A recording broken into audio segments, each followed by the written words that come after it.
Olá, sejam bem-vindos a mais uma aula de Geografia para a turma do terceiro ano do ensino médio. Hoje eu vou falar um pouco sobre alguns assuntos que a gente já analisou nesse segundo bimestre que poderão cair no simulado de Geografia. Então, com certeza vocês vão lembrar desses assuntos, afinal, a gente tratou deles bem recentemente. Então, eu vou tentar aqui tratar desses mesmos assuntos, só que sob outros pontos de vista, colocando outros elementos que eu ainda não havia tratado com vocês, certo?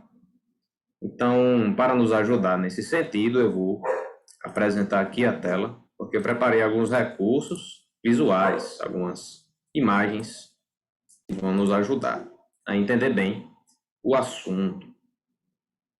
Pessoal, temos uma foto. Nessa foto vocês conseguem observar a presença de várias pessoas diferentes, com roupas diferentes, tipos de pessoas diferentes, com empregos, com trabalhos distintos. Isso daí é para mostrar, exemplificar com relação ao setor da economia, o terceiro setor da economia, que compreende o comércio e os serviços. Comércio e os serviços. Então, observe aqui nessa gravura, vamos aqui indicar cada um dos profissionais para a gente compreender. Mas do lado esquerdo aqui, nós temos uma pessoa que provavelmente trabalha como um paramédico, né? Então, ele presta um serviço, pode ser considerado um serviço público, não é isso? Ligado à questão da saúde. Ok? Esse profissional aqui pode ser um advogado, por exemplo, ou pode ser um empresário também, tá? Ele está prestando algum serviço também, nesse sentido.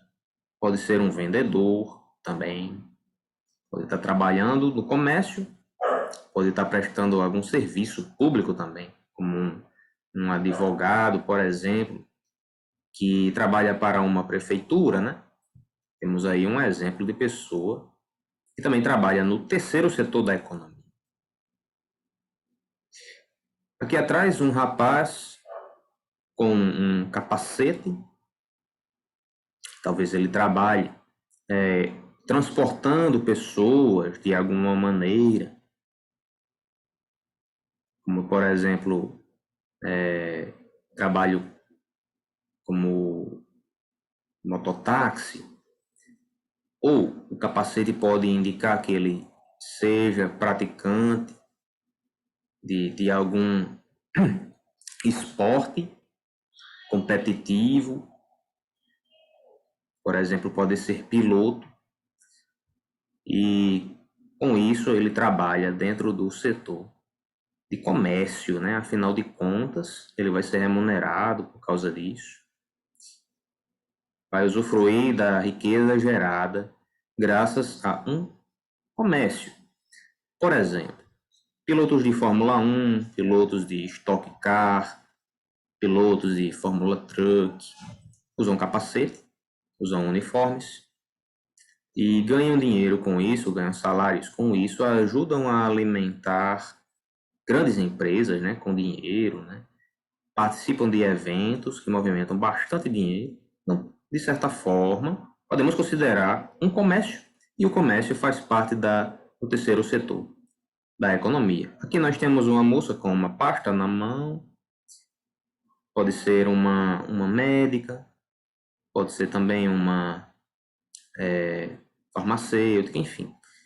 Outro rapaz aqui de jaleco lá atrás também pode ser algum médico, pode ser um enfermeiro ou um dentista.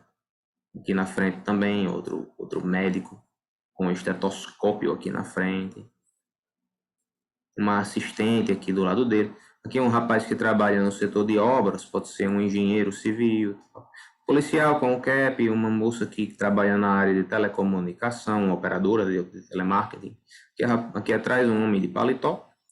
Homens de paletó podem ser várias e várias coisas, né? Ligado ao comércio, ao serviço, pode ser um empresário, dono de uma loja, enfim, dono de uma multinacional, assim por diante.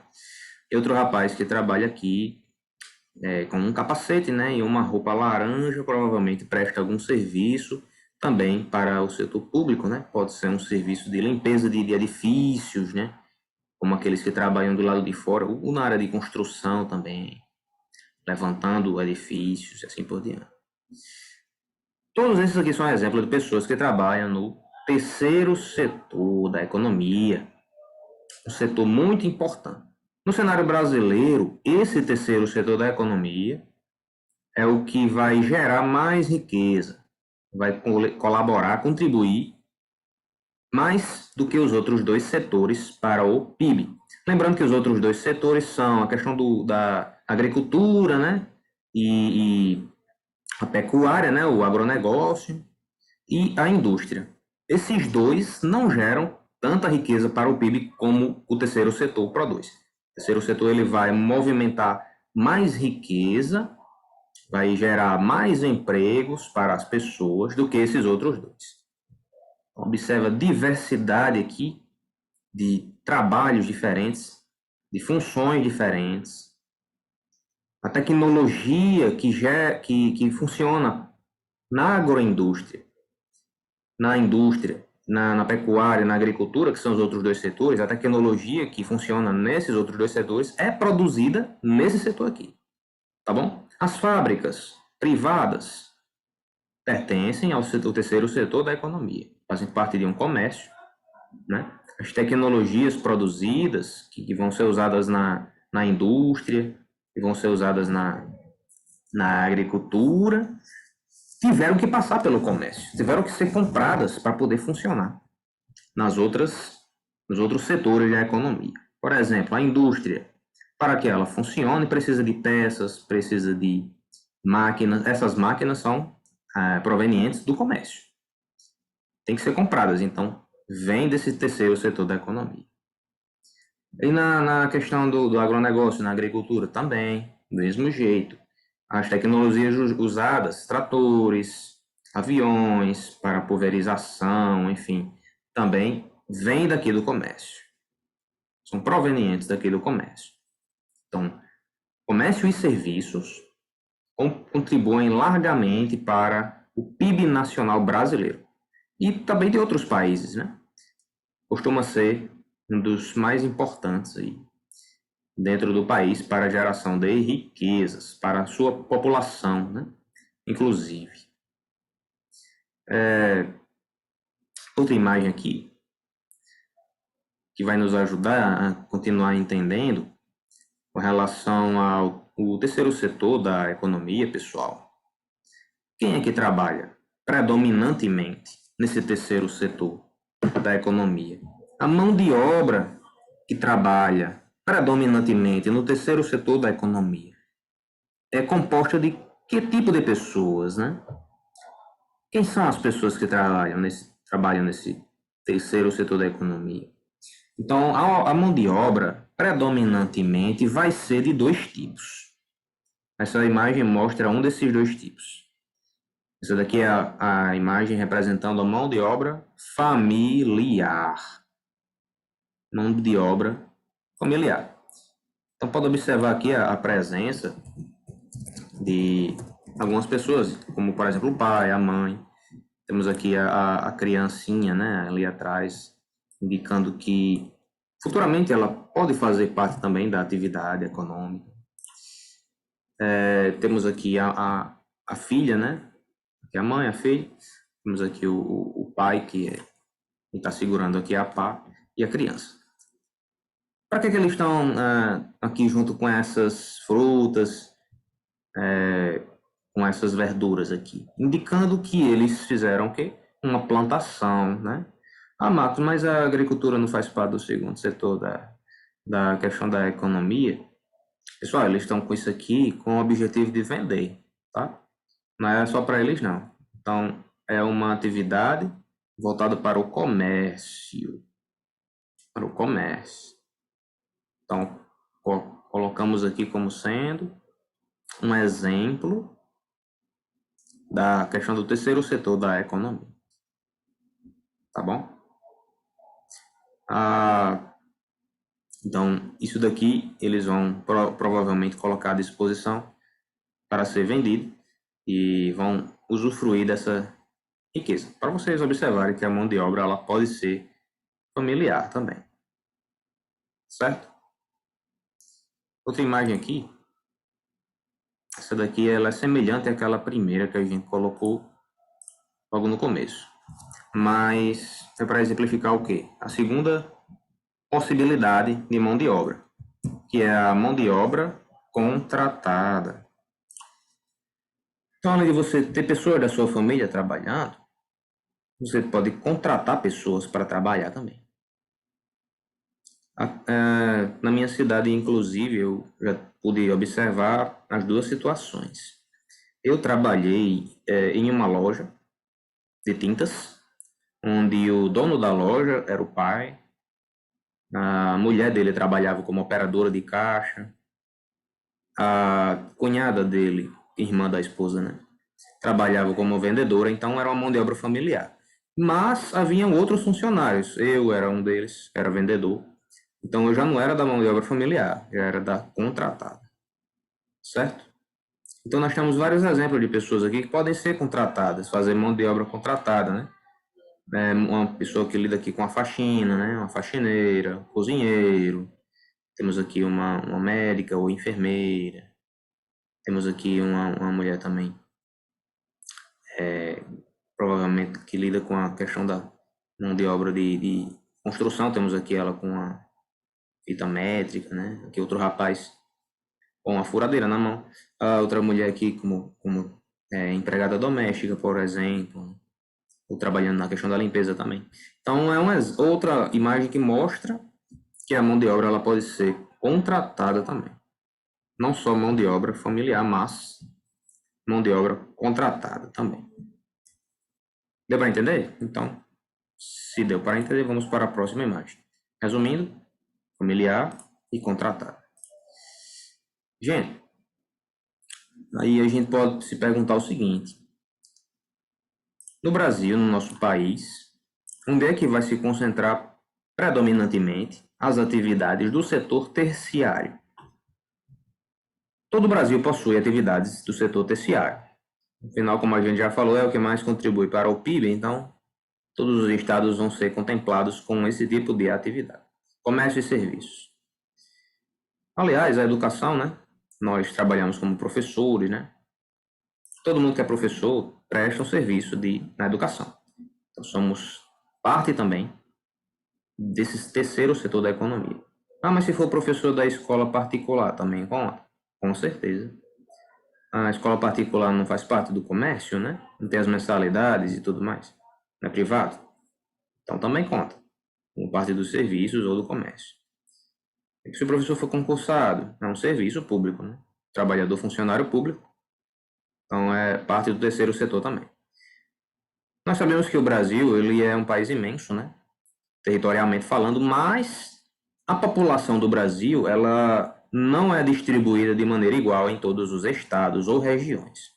Há estados que têm mais pessoas, há estados que têm menos pessoas na população absoluta, e há regiões com mais pessoas e regiões com menos pessoas na população absoluta também. Temos aqui o mapa do Brasil. Pelas cores, a gente vai observar as diferentes regiões. Região norte, está pintada aqui de verde claro. A região norte, ela é uma região que não tem muitas pessoas. Por mais que seja maior em território, mas é a que tem presença de pouquíssimas pessoas. Uma região com pouquíssimas pessoas aqui. Até por causa da floresta amazônica, né? Então, com relação aos serviços e ao comércio, a concentração, ela aqui não é muito grande, em comparação com outras porções. Nordeste, também. Por mais que tenha muitos estados, é a região que mais tem estados, mas não concentra grande parte do comércio e dos serviços do Brasil, tá? Não concentra. Agora, chegando mais nas regiões e nos estados do centro-sul do Brasil, aí a gente vai começar a encontrar mais concentração de atividades ligadas a comércio e serviço. Por exemplo, na região centro-oeste, onde temos Goiás, Mato Grosso do Sul e o Distrito Federal, já vai começar a concentrar mais isso daí, presença de atividades ligadas ao comércio e ao serviço. Exemplo, aqui Brasília, nós não temos a cidade de Brasília, que é a sede do governo federal, né, a sede dos três poderes e tal, né, um serviço público, né, prestado. Só um exemplo, né?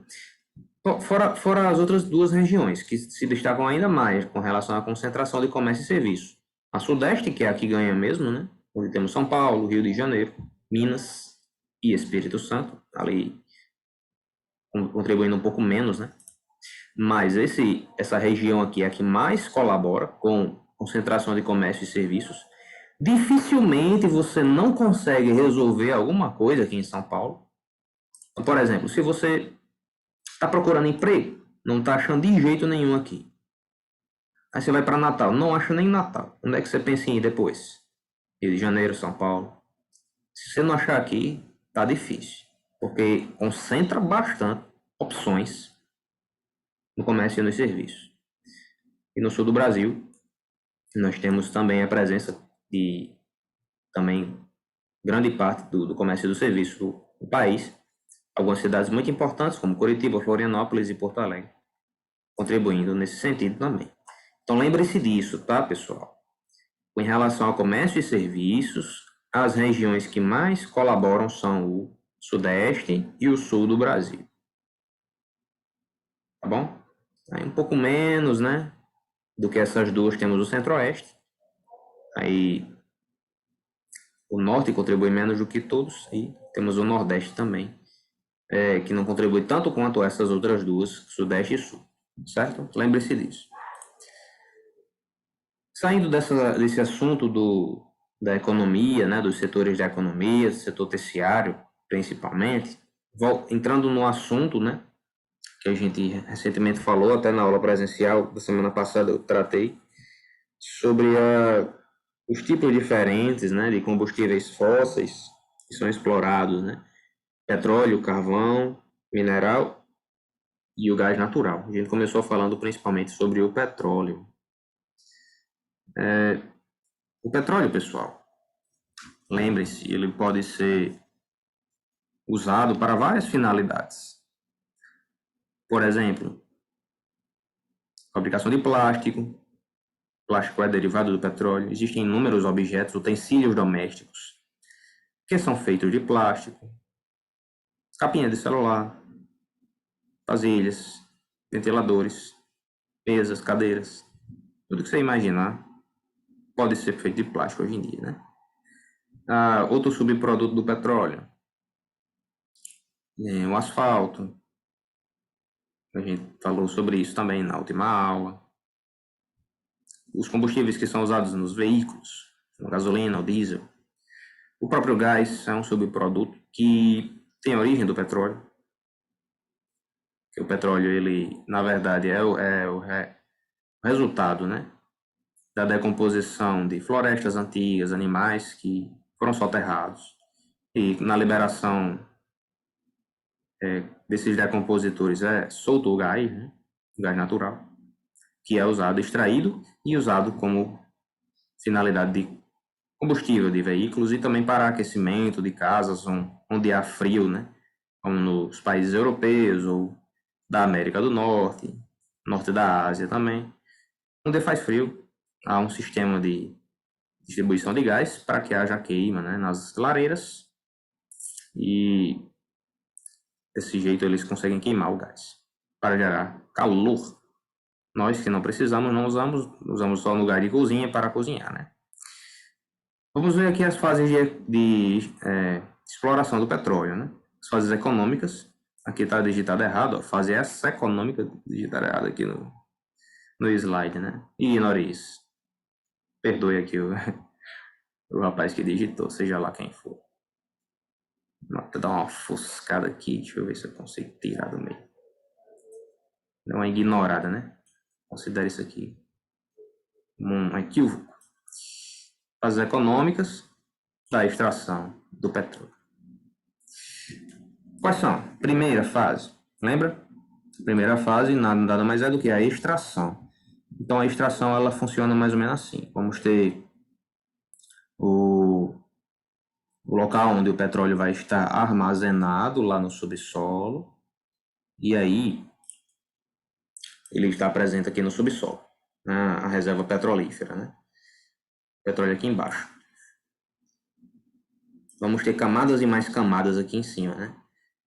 Separando da superfície. Aí lá na superfície é feito o quê? A perfuração. A perfuração ela vai chegar até a localização onde está o petróleo. E aí ele é comercialmente explorado. Isso aqui é uma labareda de fogo, né? Onde nós vamos ter a presença do petróleo sendo queimado aqui em cima, né? E ele é explorado e retirado no seu estado bruto. Ele vai estar cheio de mistura com coisas do subsolo, impuras, né? Impurezas. Coisas que precisam ser descartadas posteriormente, né? Que já vai acontecer na terceira etapa aqui do refino, né? Mas antes disso tem que ter o que? O transporte. Então, após a extração tem o transporte para levar até a refinaria. Lá ela é refinado ou purificado. Depois que ele é purificado, ele é distribuído. Vocês já viram, já detalhei sobre isso na última aula. Se vocês desejarem, eu posso até enviar para o grupo os slides que eu usei para detalhar um pouco sobre isso. Se não, eu tenho o prazer de relembrar verbalmente também. Tanto faz o jeito. Mas essas são as fases: extração, transporte, refino e distribuição. O que foi que impulsionou a venda de petróleo lá no começo, né? Do seu período de extração? O que foi que impulsionou? A invenção do motor a explosão interna. Motor a combustão. Aqui é um exemplo desse motor, a explosão interna. Observe que ele é da marca BMW, uma marca de veículos alemã, muito conceituada, produz veículos aí de alto padrão, pessoas muito ricas, né, conseguem comprar o BMW, inclusive presente até na Fórmula 1, né, com representatividade até na Fórmula 1, que é um motor a 4 tempos, né, a gente explicou na outra aula como funciona o motor a 4 tempos, admissão, compressão, explosão, né, e a questão da liberação dos gases também, né. Pessoal, antes as pessoas andavam de carruagem, de carroça, né, usavam a tração animal para viajar, para andar, né, se locomover. Ainda usam hoje, mas quando isso aqui foi inventado, houve uma grande mudança nos hábitos, né. A velocidade do trânsito das pessoas e das mercadorias aumentou consideravelmente, tá bom? E aí o petróleo começou a ser extraído mais vezes, mais frequentemente, mais fortemente, por causa da invenção desse motor aqui, que precisa do combustível, tá? Se você ligar um carro que não tem gasolina, ele vai ficar parado, não vai sair do carro. Precisa do combustível, tem que estar com o tanque com combustível. Então, por isso, todos os dias, todas as horas, tem que ser extraído petróleo para ser, depois que foi extraído, transportado, refinado e depois distribuído nos seus subprodutos de gasolina, diesel, que normalmente são os que abastecem esses motores aqui de explosão interna, tá bom? Existem alternativas, né, Marcos, para esses motores hoje em dia, para evitar a poluição, como os carros elétricos? Sim, existem. Mas por que então não usam os carros elétricos mais do que a explosão interna, que poluem menos o meio ambiente, são econômicos e tudo mais? É muito mais barato você carregar um carro na eletricidade do que estar abastecendo a gasolina, mais de R$ 6, né? Tudo bem, é verdade. Mas isso vai de encontro ao interesse de quem? Das grandes e dos grandes grupos corporativos, né? As grandes empresas multinacionais ligadas ao petróleo, tá? Ainda movimenta muito dinheiro. E enquanto as reservas não se acabarem, enquanto estiver gerando riqueza para grandes e multibilionários, né? Que lidam com esse tipo de comércio do petróleo, ainda tende a durar muitos e muitos anos. O uso do motor a explosão interna. Já existem carros que usam a eletricidade? Sim, existem. São caros? São, porque ainda está em fase de início, né, de implementação. Mas, enquanto ainda tiver petróleo para ser explorado, enquanto ele estiver movimentando dinheiro, mesmo que prejudique o meio ambiente, mas as pessoas ainda não estão tão alarmadas, porque não estão vendo tanto prejuízo para si próprias, né, que são egoístas, né, não pensam nos outros. Enquanto isso estiver acontecendo, esse motor ainda vai ser usado por muitos e muitos anos. Tá bom? Mas lembre-se, ele foi importantíssimo para a questão do uso mais frequente, né, para o impulso inicial, impulsionamento da extração do petróleo, do uso do petróleo. Para finalizar, a gente falou na outra aula sobre os países que fazem parte da OPEP. OPEP. OPEP. Que danada é OPEP? OPEP é a Organização dos Países Exportadores de Petróleo. Vou colocar em letra maiúscula as iniciais só para a gente ver. OPEP. Gente, esses países aqui, eles são importantíssimos para o controle do comércio, né? O controle do preço do petróleo a nível internacional. O preço do barril do petróleo, certo? Quais são os países que compõem a OPEP, Marcos? Bom, sempre surgem novos países que são membros, né, novos da OPEP, alguns acabaram saindo ao longo dos anos. Em 2016, chegaram a 16 países, a quantidade de países da OPEP. Atualmente, nós temos a presença de 13 países, né, dentro da OPEP. Vocês vão perceber que há países que vieram de origens de continentes diferentes. Por exemplo, Venezuela, que é da América do Sul, né, faz parte. País com muita presença de petróleo, né, por mais que ainda esteja em crise aí. Na África, nós temos Angola, Congo, Gabão, Guiné Equatorial, Nigéria, Argélia e Líbia. Todos aqui do continente africano. Desses aqui, o mais importante na extração do petróleo é a Nigéria. Já que no Oriente Médio, que é o trecho do país, do mundo, né, com maior importância e maior quantidade aí de reservas petrolíferas, né, temos aqui a Arábia Saudita, o maior de todos aí, mais importante, Kuwait, Irã e Iraque. Lembra que a gente falou que os Estados Unidos intervieram em um conflito aqui no Oriente Médio, onde o Iraque havia invadido o Irã, ou aliás, o Kuwait? O Iraque havia invadido o Kuwait, os Estados Unidos querendo não se prejudicar por causa disso, porque poderia haver mudanças no preço do barril do petróleo, porque, olha só, os dois são membros, né? Então ele interviu nesse embate aí, nesse conflito desses dois países da OPEP. Certo? Então esses são os países membros da OPEP. Brasil não faz parte não, Marco. Ah, mas o Brasil não descobriu o pré-sal, né? Sim, descobriu o pré-sal. Tem muito petróleo no pré-sal, mas não é parte da OPEP. Não faz parte. Nunca fez, nem vai. Nem faz parte. Quem sabe um dia fará parte da OPEP, né? Ninguém sabe dizer nesse momento. Deu para entender? Fica com alguma dúvida? Qualquer coisa é só perguntar. Pessoal, a nossa avaliação do simulado vai ter 6 questões. Eu já falei isso? Não sei. Mas estou reforçando, caso eu já tenha dito. Vai ter 6 questões ao todo. Todas são de marcar. Só uma questão para marcar em cada uma delas, né? Só uma alternativa vocês marcam.